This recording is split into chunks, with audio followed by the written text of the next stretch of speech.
Hello my friends and welcome back. Thank you very much for being with me again today. Well, it seems like the Russians are having those four offensives, or at least attacks on four fronts. And yesterday they were in Liman, Avdiivka, Zaporizhia and Bakhmut. Mainly Bakhmut, it seems to be the kingpin of the whole offensive.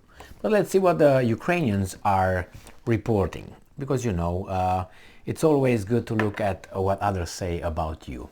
In this case, Ukrainians about the Russians. This article comes from Ukrinform, and it is from today, the 14th of December 2022. And they say that enemy launches 23 airstrikes on civilian infrastructure on Donetsk region. I mean, of course, it's civilian infrastructure. What else? During the day, the enemy launched 23 airstrikes and 7 missile strikes on the civilian infrastructure of the towns of Kurakove and Kostianivka, Donetsk region. This is stated in the report of the General Staff of the Armed Forces of Ukraine as of 1800, December 14, published on Facebook, so 6 o'clock p.m. Now it's already, over there probably is midnight or something. As noted, the Russians also launched more than 10 MLRS attacks, particularly on the city of Kherson. Alright.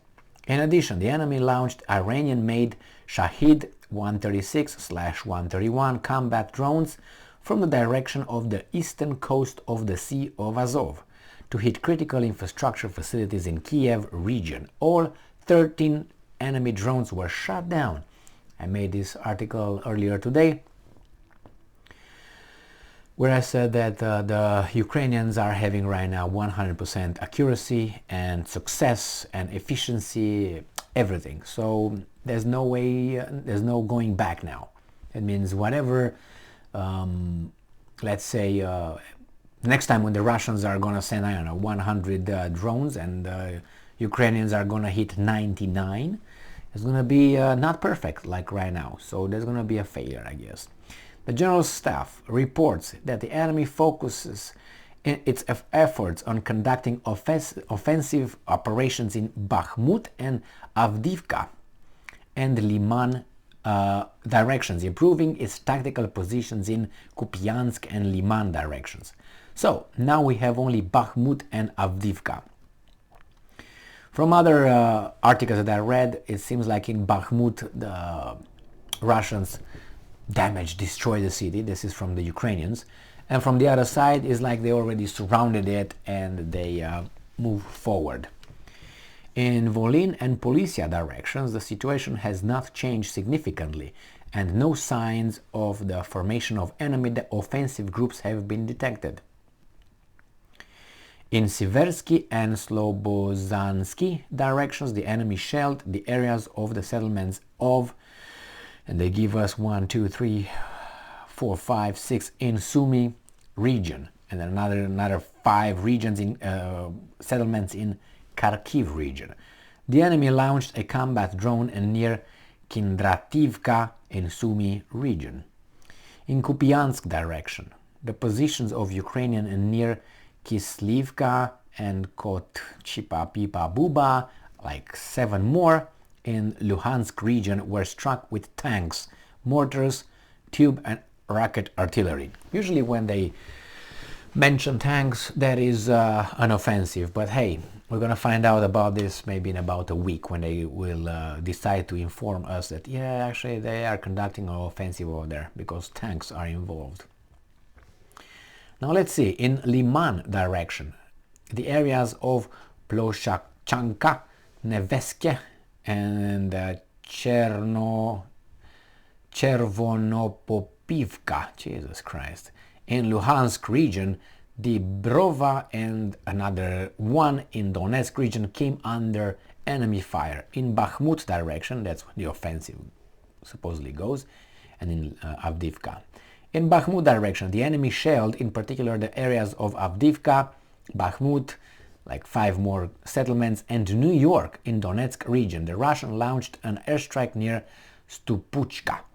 In Avdiivka direction, the invaders opened fire from tanks, mortars, tubes, and rocket artillery in Donetsk region.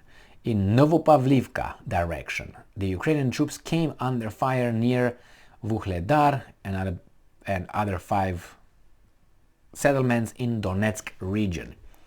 In Zaporizhia and Kherson directions, the occupiers continue to shell the civilian infrastructure of the settlements on the right bank of the Dnieper River.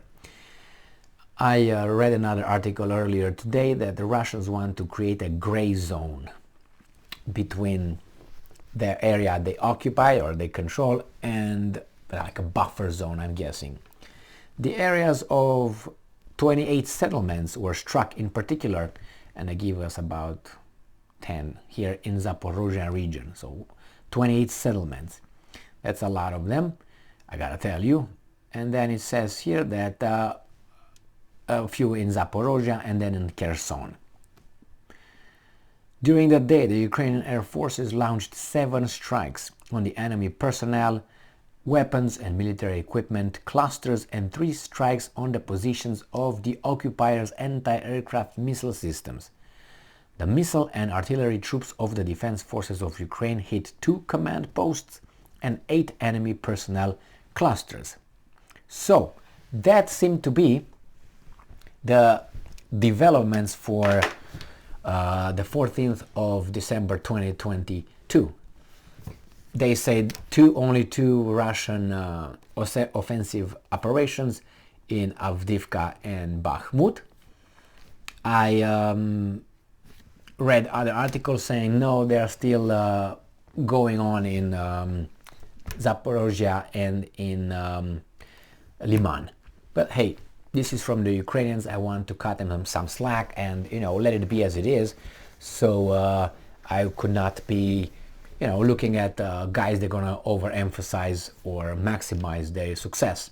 That is the Russians. If I would read probably the Russians in general, the developments from the front, they will tell us that they already passed Kiev. They're on the way to Poland or something.